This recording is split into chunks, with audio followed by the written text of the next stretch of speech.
Selon les Nations Unies, la moitié de l'Afghanistan est confrontée à une faim aiguë. La plupart des familles ont un accès limité aux nuls revenus. Pour une mère comme Sarah, qui élève seule 6 enfants, la vie est dure et pleine d'incertitudes. Mon mari est devenu un martyr le jour où les talibans ont pris le pouvoir il y a un an. Nous avions quelques économies grâce à son service dans l'armée afghane au cours des 15 dernières années. Maintenant, tout cela est terminé.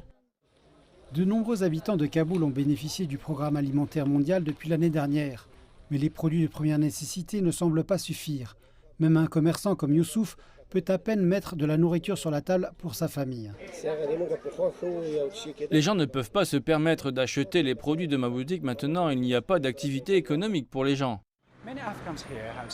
Beaucoup d'Afghans ici ont tout simplement perdu leur pouvoir d'achat. Quelques 700 000 personnes étaient directement impliquées dans les chaînes de valeur des projets d'infrastructure qui ont été interrompus à cause de la crise bancaire.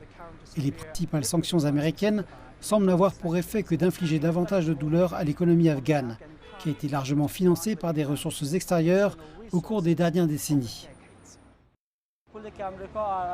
Les sanctions ont eu un impact énorme sur nos affaires. Les actifs afghans gelés par les États-Unis sont essentiels pour la sécurité alimentaire et pour la valeur de notre monnaie.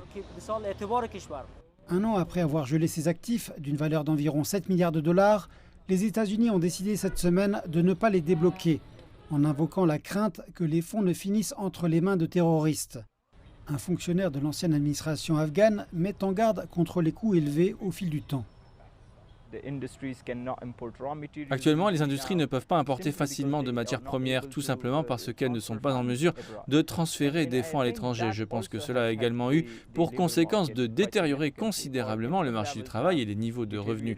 Les sanctions n'ont pas affecté les autorités actuelles, elles affectent simplement les gens ordinaires de manière indirecte. Il a aussi expliqué que personne, ni les Afghans ni la communauté internationale, n'était préparé à cette crise. Le peuple afghan vit dans une situation catastrophique qui dépasse l'imagination. Je demande au monde d'envoyer davantage d'aide humanitaire dont actuellement nous avons vraiment besoin. Les experts disent cependant que l'aide étrangère n'est pas durable. Aujourd'hui, le gouvernement taliban est invité à assouplir sa position politique sur fond de sanctions et à s'occuper de projets et d'infrastructures pour créer des emplois.